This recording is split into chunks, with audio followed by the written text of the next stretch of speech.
पिछले जन्म का कर्जा एक दिलचस्प और रहस्यमय अवधारणा है जो पुनर्जन्म और कर्म सिद्धांत से जुड़ी हुई है।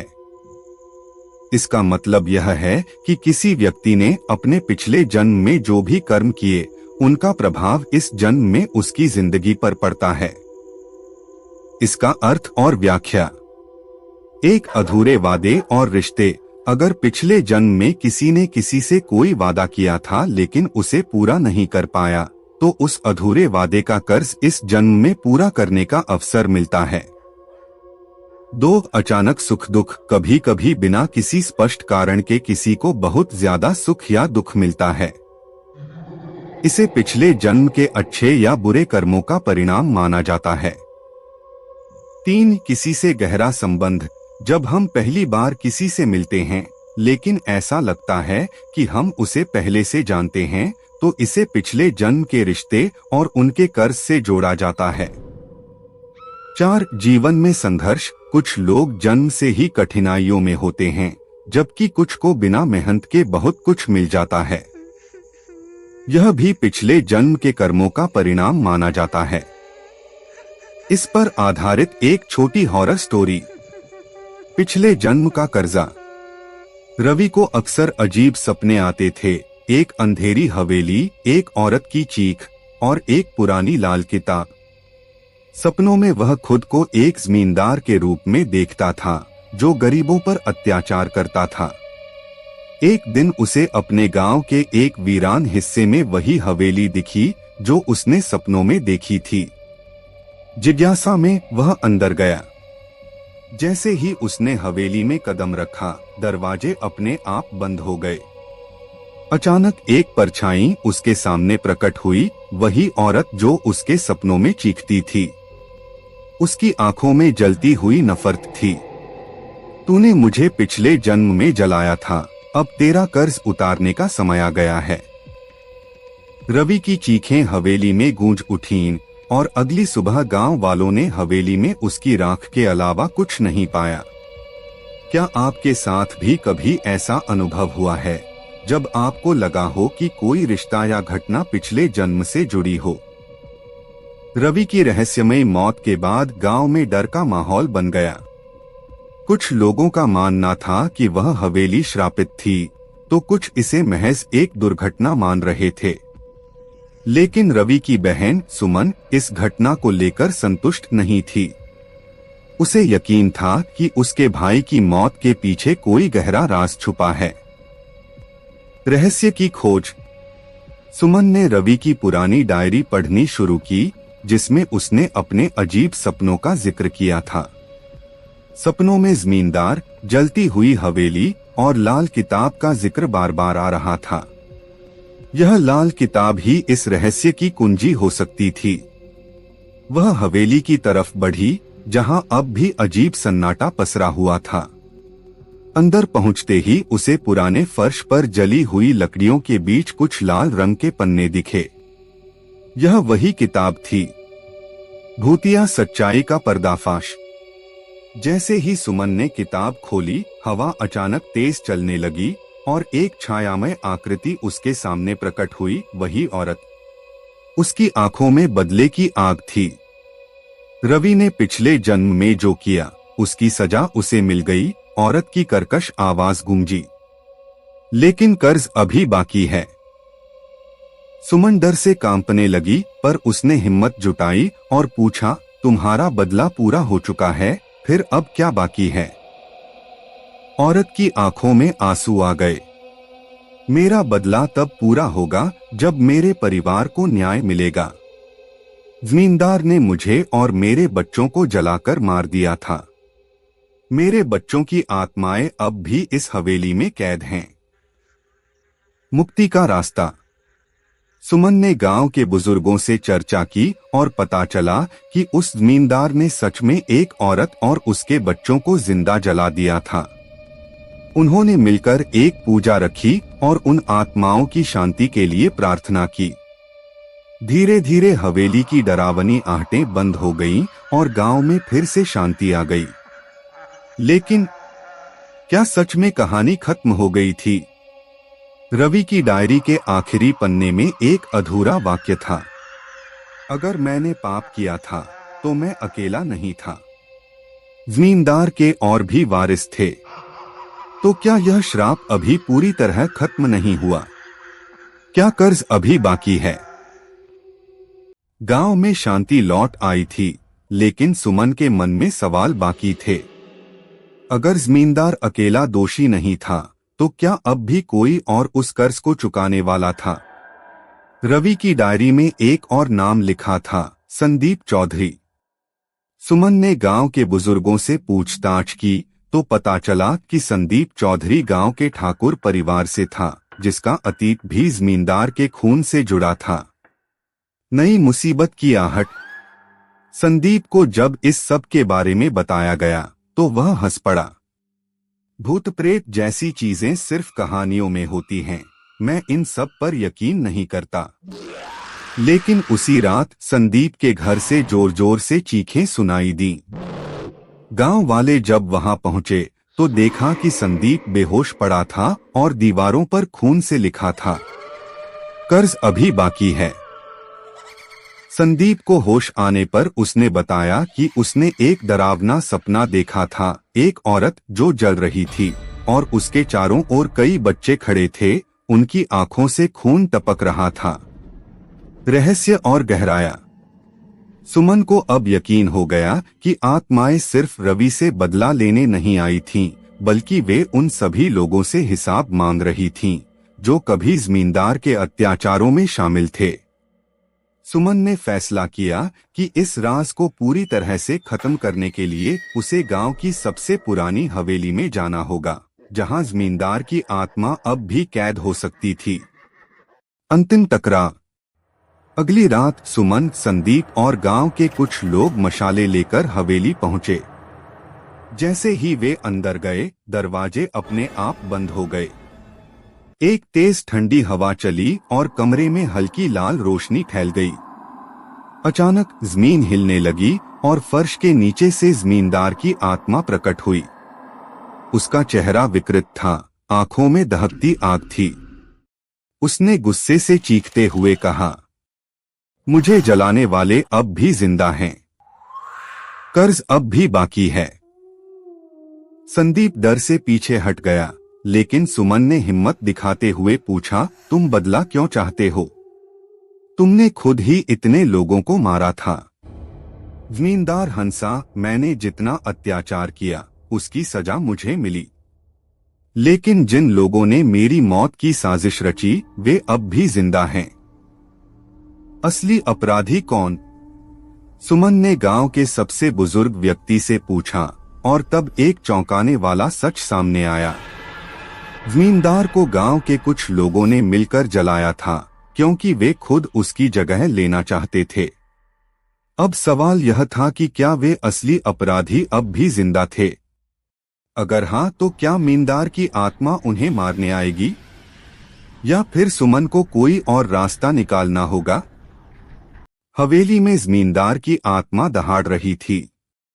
उसके चारों ओर आग की लपटें उठने लगीं। संदीप कांपते हुए पीछे हट गया, लेकिन सुमन ने हिम्मत नहीं हारी। अगर तुम्हें न्याय चाहिए तो हमें बताओ कि असली दोषी कौन थे, सुमन ने जोर से कहा। जमींदार की आत्मा कुछ देर तक गहरी सांस लेती रही, फिर उसके चेहरे पर एक अजीब सी मुस्कान आ गई। अगर मैं सच बताऊं तो क्या तुम उन्हें सजा दोगी? सुमन ने सिर हिलाया। हाँ, लेकिन बदला लेने से तुम्हारी आत्मा को मुक्ति नहीं मिलेगी। हमें एक और रास्ता खोजना होगा। असली दोषियों का पर्दाफाश। हवेली की दीवारों पर अचानक खून से कुछ नाम लिखे जाने लगे। 1 ठाकुर रणवीर सिंह, 2 सुदर्शन पंडित, 3 माधो पटेल। ये तीनों गांव के प्रतिष्ठित लोग थे। सुमन को यकीन नहीं हुआ कि ये लोग ही जमींदार की मौत के पीछे थे। लेकिन जमींदार ने आगे कहा, इन्होंने मेरे अत्याचारों के नाम पर गांव को भड़काया, लेकिन असल में ये खुद मेरी जगह लेना चाहते थे। मैंने बहुत पाप किए, लेकिन मेरी मौत एक छलावा थी। ये चाहते थे कि गांव मेरी विरासत पर कब्जा कर ले। गांव में खलबली। सुमन और संदीप ने जब गांव जाकर यह बात बताई तो गांव वालों को यकीन नहीं हुआ। ठाकुर रणवीर अब भी जिंदा था और उसने इन आरोपों को मजाक में उड़ा दिया। लेकिन उसी रात ठाकुर के घर से डरावनी चीखें सुनाई दीं। जब गांव वाले वहां पहुंचे तो ठाकुर रणवीर सिंह अपने ही खून से सने फर्श पर गिरा हुआ था। दीवार पर लिखा था, एक का हिसाब हो गया, 2 बाकी हैं। अंतिम सत्य की खोज। अब गांव में डर का माहौल था। सुदर्शन पंडित और माधो पटेल छिपने की कोशिश करने लगे, लेकिन वे जानते थे कि वे ज्यादा देर तक नहीं बच सकते। सुमन समझ गई कि आत्मा सिर्फ बदला लेना चाहती है। अगर यह सिलसिला जारी रहा तो गांव में और मौतें होंगी। उसने पुरानी धार्मिक किताबों में पढ़ा था कि अगर कोई आत्मा बदला लेकर संतुष्ट नहीं होती तो वह और भी ज्यादा शक्तिशाली हो जाती है। अंतिम मुक्ति की योजना। सुमन ने गांव के पुजारियों की मदद से एक यज्ञ कराने का फैसला किया। लेकिन यह आसान नहीं था, क्योंकि जमींदार की आत्मा अब और ज्यादा शक्तिशाली हो चुकी थी। यज्ञ शुरू हुआ और जैसे ही मंत्रों का उच्चारण होने लगा, हवेली में भूकंप सा महसूस हुआ। जमींदार की आत्मा गुस्से में प्रकट हुई। तुम मुझे रोक नहीं सकते। मैंने अपना कर्ज चुकता करने की कसम खाई है। सुमन ने हिम्मत से कहा, अगर तुम अपने बदला लेने के बाद भी शांति नहीं पाओगे तो तुम्हारा आत्मा हमेशा भटकती रहेगी। जमींदार कुछ देर चुप रहा, फिर बोला, अगर मेरे बच्चों की आत्माएं मुक्त हो जाएं, तो शायद मैं भी मुक्त हो सकता हूं। अंतिम बलिदान। गांव के लोगों ने मिलकर उन जगहों पर पूजा की जहां जमींदार ने अपने पिछले जन्म में अत्याचार किए थे। धीरे धीरे हवेली से अजीब आवाजें आनी बंद हो गईं। कुछ दिनों बाद माधो पटेल और सुदर्शन पंडित ने खुद अपनी गलतियों को स्वीकार किया और गांव छोड़कर चले गए। लेकिन हवेली के दरवाजे पर अब भी एक निशान था, रवि की राख। क्या सच में कर्ज खत्म हो गया था? गांव अब शांत था, लेकिन सुमन के मन में अब भी एक सवाल था, क्या सच में यह कर्ज पूरा चुका दिया गया था, या फिर कोई और आत्मा बदला लेने के इंतजार में थी? गांव में सब कुछ सामान्य लग रहा था, लेकिन सुमन के मन में बेचैनी बनी हुई थी। हवेली अब वीरान थी, जमींदार की आत्मा शांत हो चुकी थी, लेकिन क्या वाकई कर्ज खत्म हो गया था? एक नई गड़बड़ी। रवि की राख अब भी हवेली के दरवाजे पर पड़ी थी और जब भी कोई वहां से गुजरता उसे अजीब सा एहसास होता, जैसे कोई छाया पीछा कर रही हो। एक रात जब सुमन घर में अकेली थी तो उसे रवि की डायरी का एक पन्ना हवा में उड़ता हुआ मिला। पन्ने पर खून से लिखा था, कर्ज अभी पूरा नहीं हुआ। सुमन का दिल जोर से धड़कने लगा। क्या कोई और आत्मा अब भी बदला लेने की राह देख रही थी? रवि की आत्मा। अगले दिन सुमन ने संदीप से बात की। अगर जमींदार को मुक्ति मिल गई तो फिर यह संदेश कौन भेज रहा है? संदीप सोच में पड़ गया, फिर धीरे से बोला, कहीं यह रवि की आत्मा तो नहीं? रवि? लेकिन वह निर्दोष था। शायद नहीं। संदीप ने धीरे से कहा, अगर जमींदार ने पिछले जन्म में अत्याचार किए थे तो क्या यह संभव नहीं कि रवि ही पिछले जन्म का जमींदार था? सुमन की आंखें फटी रह गईं। सच्चाई का खुलासा। सुमन ने पुराने गांव के अभिलेखों की खोजबीन की और जो सच सामने आया वह रोंगटे खड़े कर देने वाला था। रवि ही पिछले जन्म में वह जमींदार था। जिस दिन हवेली में उसकी मौत हुई वह सिर्फ बदले का हिस्सा नहीं थी, बल्कि एक अधूरे कर्म का परिणाम थी। जमींदार की आत्मा तो मुक्त हो गई थी, लेकिन रवि की आत्मा अब भी अधर्मी थी। अब सवाल यह था, क्या सुमन अपने ही भाई को मुक्ति दिला सकती थी? आखिरी यज्ञ। गांव के पुजारियों ने बताया कि आत्मा को पूरी तरह मुक्त करने के लिए उसे पिछले जन्म के पापों से क्षमा मांगनी होगी। लेकिन रवि तो मर चुका था, फिर यह कैसे संभव होगा? तब एक आखिरी उपाय निकाला गया। सुमन को एक विशेष अनुष्ठान करना था, जिससे वह कुछ समय के लिए अपने भाई की आत्मा से संपर्क कर सके। यज्ञ शुरू हुआ। मंत्रों के उच्चारण के बीच सुमन ने आंखें बंद की और धीरे धीरे उसके चारों ओर हवा तेज होने लगी। अचानक एक परछाई प्रकट हुई। रवि की आत्मा। सुमन। उसकी आवाज कांप रही थी। मैंने पिछले जन्म में जो किया, उसके लिए मुझे इसकी सजा मिली। लेकिन मेरी आत्मा अब भी मुक्त नहीं हो सकी। तुम्हें मुक्ति कैसे मिलेगी भाई? सुमन की आंखों में आंसू थे। रवि ने कहा, जब तक कोई मेरे पापों को क्षमा नहीं करता, मैं मुक्त नहीं हो सकता। सुमन समझ गई कि उसे गांव वालों को इकट्ठा करना होगा और सबको सच्चाई बतानी होगी। अंतिम न्याय। गांव में एक सभा बुलाई गई। पहले तो लोग यकीन नहीं कर रहे थे, लेकिन जब हवेली की अजीब घटनाओं की चर्चा हुई तो सभी को एहसास हुआ कि यह सत्य हो सकता है। गांव के सबसे बुजुर्ग व्यक्ति ने आगे आकर कहा, हर आत्मा को मुक्ति मिलनी चाहिए, चाहे वह कितनी भी बड़ी भूल कर चुकी हो। अगर जमींदार का अंत हो सकता है तो रवि की आत्मा भी मुक्त हो सकती है। सबने मिलकर प्रार्थना की और धीरे धीरे हवेली से उठती हुई नकारात्मक ऊर्जा समाप्त होने लगी।